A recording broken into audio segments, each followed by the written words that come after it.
Hi everyone, welcome to this conversation with the Open University. Today we're discussing digital primary sources in teaching. My name's Alex Butler, I'm the Outreach and Engagement Manager at Adam Matthew, and I'm joined by Wendy Mears from the Open University. Hi Wendy. Hi, I'm a Learning and Teaching Librarian at the Open University and have been working there for longer than I care to remember. So would you mind, I guess, explaining a bit about what your role is as a teaching and learning librarian and sort of how that fits in at the Open University? Okay, so Learning and Teaching Librarians do a variety of tasks. My particular role is working very closely with the arts school within the Faculty of Arts and Social Sciences. I work with academics who write module materials, and that includes things like buying content for them, writing skills materials for students so that they can use the resources. So it's quite a lot of customer relationship management with academic staff. There are teaching elements with our student population, and there's content and collection development to make sure that our online collections meet the needs of the curriculum and our students. That's great. I guess the reason we wanted to have this conversation with you is, we're in July 2020, and for those of you watching this in the future, we're kind of in this period just before the start of the autumn term. We're seeing a lot of what were traditionally in-person classes moving to hybrid models, or sometimes in some cases moving purely online, and that's a very different teaching and learning experience. Now that's something I'm sure, well, some people may know, but some people may not know that the Open University has a lot of experience with. So in reference to primary sources, maybe we could talk about, what are your primary audiences or users for digital primary sources at the Open University? Well, our prime users are our students. We have a very, very large student body. I suppose it would probably help if a little bit of background about dear old OU. We assume everybody knows a huge amount about us, but a little bit of context, I think, is probably helpful. Our founding mission was to open up higher education to all, regardless of background or circumstance. And our mission is to be open to people, places, methods, and ideas. So I suppose equality and diversity are at the heart of everything we do. And that means that we have a very wide and diverse student body. So if I pull out some figures from the 2018-2019 academic year, 32% of our students studying with us had one A-level or a lower qualification at their start point. So we don't have admission requirements.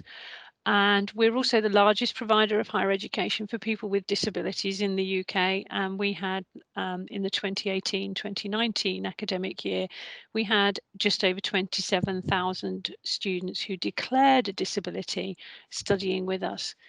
So that kind of means there's no typical OU student. It doesn't exist. People of all ages and backgrounds study with us for all sorts of reasons. So that means that in our support materials and the way in which we design our teaching, we know that we need to support this huge, diverse range of learners who have come from a variety of different educational backgrounds. So I think it's important to bear that in mind in everything that we do. And that in the last few years, because the Open University delivers at scale, that means that we have moved very much into either blended learning, in other words, a mix of face-to-face and online learning, or wholly online delivery of some of our courses and modules. So we have got a lot of experience in the online environment. Yeah, absolutely. So could you tell me, I suppose, give me an indication to, how primary sources fit into that online environment? Do you have some examples? You talked about, there not being one typical OU student. Yeah. So could you talk about maybe some examples of Yeah, where digital sure. primary sources fit in, and then maybe, maybe talk about, how you fit that platform to make sure that it's accessible, make sure it, is available and accessible for, a wide array of students. Okay. As I said, I work primarily with the School of Arts and Humanities within the Faculty of Arts and Social Sciences, and they are our biggest users of primary sources of all types. And their teaching material includes a huge array of what we might think of as the usual suspects, like large newspaper historical archives, House of Commons parliamentary papers, 18th century collections online, together with the smaller subject specific resources that publishers like Adam Matthews can provide. So if I think about we've got a range of third level history modules. They all use at different points within their study calendar, Adam Matthews collections to deliver some of their teaching. So we have an Empire course, and that links to materials from the Empire Online database. We have a 20th century European history course, which includes materials from a few Adam Matthews databases, First World War personal experiences, mass observation online, and then we have a Welsh history course that uses migrations to new worlds, and again, Empire Online. So that's just a few examples of some of the primary sources that we use. And if we have a look here on the screen now, I've got an example from our 20th century European course. And within fairly early on within the module, this is a nice example of how academics have used some primary source content. So here, students are asked to investigate some primary sources in the study of the experiences of prisoners of war. So there's a little bit of context delivered by the academic at the top. They're asked to read a secondary source, an academic article discussing aspects of prisoners of war experiences. And then students are asked to go and investigate the Adam Matthews database, First World War personal experiences, to find resources that either support or refute the academics' angle on whether or not First World War treatment of prisoners of war was an example of modernity. So that's what they're asked to do. And the way in which we support students in approaching that, you can see in this last paragraph on this particular page on the virtual learning environment, there are tips for locating documents there. So students are guided through how they might approach working with that database. And typically, if that's not enough help for students, they know that there are library written activities, which I'll click on now, that take them through how to work with primary source databases across a range of materials. So this page that we can see now, this is the first stage of an activity that we wrote for this particular module. It mentions all of the different databases that students will be working with. This simple example here is from a different database, Documents on British Policy Overseas. And we can see that it's a very simple search. And there's a general learning point at the bottom that says, Documents on British Policy Overseas is highly structured and holds a variety, holds material of a similar type. So it's quite easy to work with. Later on, we guide students within this same activity on working with mass observation online. Now, again, this is a specific activity that students are asked to do within this module. So all of the guidance documents that we write and activities that we design to support students are based upon exactly what they're asked to do within the specific modules. And again, there's a discussion that draws the students' thinking out about more broad learning points around library research skills, rather than just go here, do this, find the material. They're encouraged, if you like, to think a bit more, I suppose, at the metacognitive level about what it is they're doing, why it might work, and how they might apply those approaches in different contexts. So that's within a third level history module. A particularly favourite example of mine, I think, is within the creative writing taught master's degree. And here we can see on this page that students are being taught all about inventing dialogue. So what the academic author writing this material wanted them to do here was to access some resources to spark their imaginations. So what we've got here on this page is an excerpt from the mass observation collection, and this is the manuscript diary of diarist 5010 on the 4th of May. Now, the nice thing here, I think, for students working on this activity, these are very short extracts that the academic wants the students to work with. So what we've done here is we've used the permissive license that we've agreed with the publisher to allow us to host the extracted material from the database directly within our teaching content. So students don't have to break their workflow to go off to the material. So the extracts are provided in another part of the module. So they don't have to go straight out to the database with the logging in and the break in intellectual flow, if you like, that would bring about. So what students are actually asked to do is read the account and then invent some dialogue around it. And I love the way that they're using the quite dry reporting source from the diary, and then they can flow with their imaginations and just invent some dialogue. So it's quite a controlled activity, but I also love the way that you've got this image here written on scrappy wartime poor grade paper, but it's enough to give them that spark and go off and do that activity. Whilst you were talking, I was thinking about, there's clearly just a large range of, assignments and styles in which those assignments engage with primary sources and the learning objectives behind them.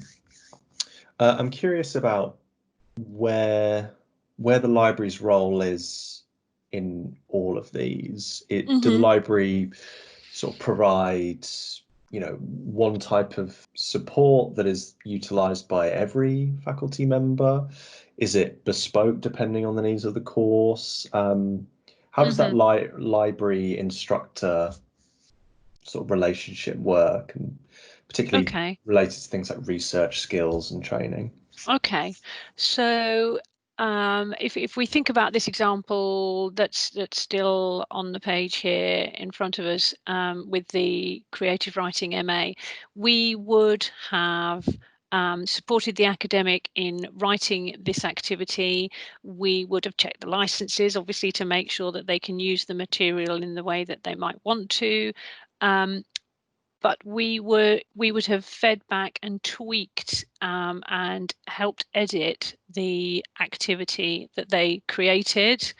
And similarly, with this third level history example, we would have helped the academic write the tips for locating documents, and then we ourselves wrote and designed the activity that we used to provide more structured, in-depth guidance. So we write activities, so we work with academics to make sure that the teaching materials they write actually make sense for students working with databases or secondary or primary sources. So we have an editorial role, and then we have a writing role ourselves with these activities. And then we also we have a range of what we call live engagement tutorials, but they're essentially webinar online tutorials that provide direct teaching to students on specific modules around key databases that they use. So I've got a couple of slides from some teaching resources that we have worked with for second level history and third level history that sort of show how we provide direct teaching to students. So on this particular second level history training session, on this slide we remind students, they know already what primary sources are, but we're reminding them, we're just putting into context within this training session. These training sessions that we provide, they typically last an hour. Students can join live, but they can also watch a recording of the session afterwards if they're not able to make the training session time. And we provide handouts for students to work through as well if they want to after the event. So typically these sorts of training sessions, they're written and updated every year by librarians sort of closely working with the module team who know the module very well. There's normally one librarian delivering the session, and often, because we do get large numbers of students attending, there's a second librarian who is on hand answering questions as they come up within the webinar text chat. So we have one person delivering and another sort of fielding queries as they come, which means that we get a nice smooth flow whilst we've got this 1 hour of students in the room, if you like, in the virtual room. So here we've got, if I sort of look at this slide, we've got students being, they're reminded about the primary sources. And then if we go to the next slide, we talk about specific primary sources that they will use at second level. And we can see here there's a wide range. And in the middle, we have Empire Online from Adam Matthews, amongst a range of other historical sources. So the librarian will then demonstrate working with some of these sources, because some of them are really quite quirky. They're from manuscript collections sometimes, and they're very, very diverse, large collections.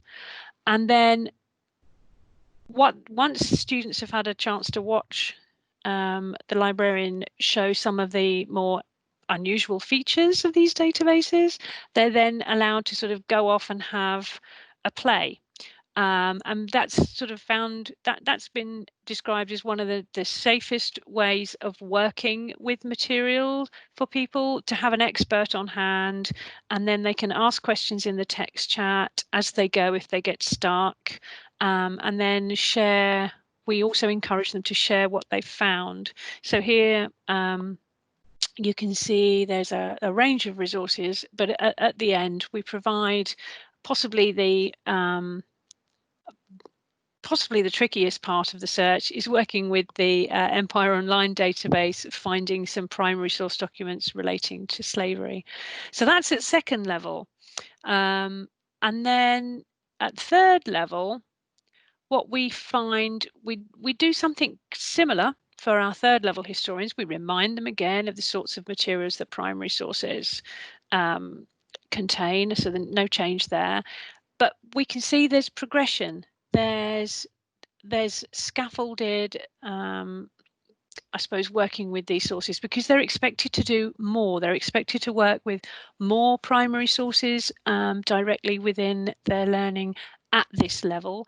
And what we within our training session will do is actually get them to work with more complex searches. So here within our webinar training session, what we're asking students to do is, if we look at the second to last search we want them to work with here, we're telling them to have a browse around the Maths Observation Online database, and then we want them to search more generally within the First World War Personal Experiences database to search for items on shell shock, and they'll get a whole range of material back from those two types of search.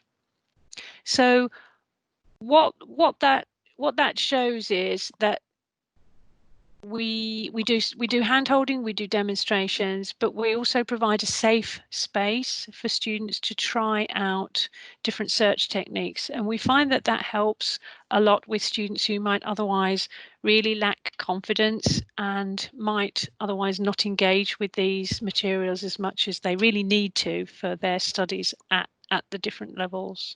I suppose what that shows is all of the bespoke training that we provide for students depending upon their modules, but we also provide generic research skills training, and we run those throughout the year, but like many libraries, our induction period from, say, September through to December is our busiest time for providing these, and we will run this standard suite of training resources, training sessions more frequently during that induction term.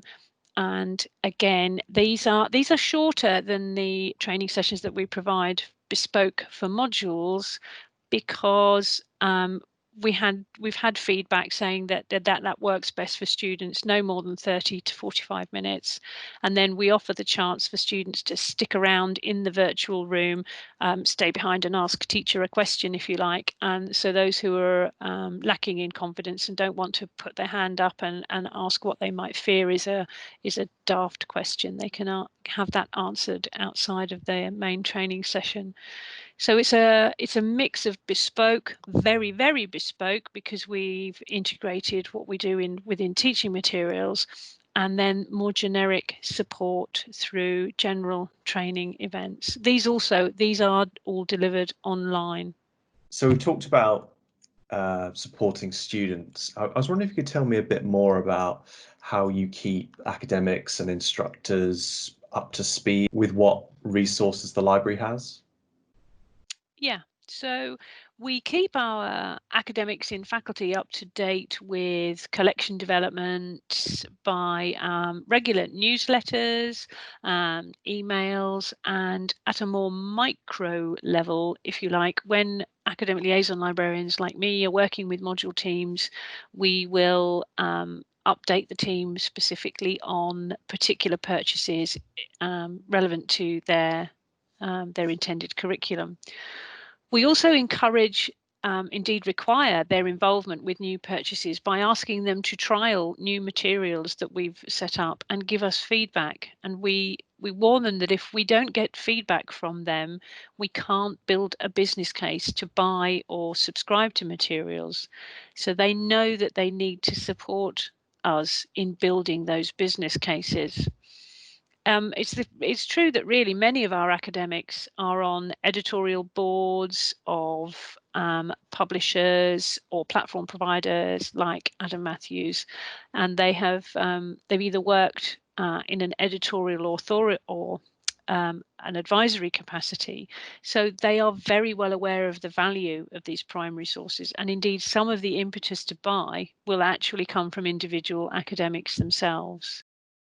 That is brilliant. I suppose the only, last question I had really was to, maybe learn a bit more about just the range of, humanities and social science courses that A, you have available, and B, that use primary sources, just to give anyone listening just an indication of where these are being utilised. Oh, I'm just trying to think. I mean, there are so many. It's really hard. It's really hard to pick some out. I suppose an interesting. I suppose it pops up sometimes in quite unusual and delightfully surprising places. So, for instance, we have a first level introduction to criminology module that when I was thinking about when I was sort of poking about and exploring where our primary sources are used throughout our teaching materials, I discovered that they link through to rock and roll counterculture database, because they want their students at first level to have a poke around the primary sources relating to the Black Panther movement in the US, and they want them to understand about the culture of protest, which was an interesting surprise for me, because I hadn't supported that particular module, so I didn't know that had occurred. Absolutely. Well, from where I'm sitting, it looks like you do, yeah, a really fantastic job. And I think really that's all I had to ask. And thank you for taking the time to talk today. Hopefully, if anyone's listening, that was a useful conversation. If it was a useful conversation, or you have any questions, or you'd like to continue it online, feel free to get in touch. You can see some contact details for me, Alex, Adam, Matthew on here, and Wendy. How can people get in touch with you if they have any questions? Well, they could find me on the Open University site. I do have an email which I'm sure we can add at the end of this session. Do please get in touch. Yeah, I'd be happy to answer any queries. That's great to hear. All right, thanks, Wendy. Okay.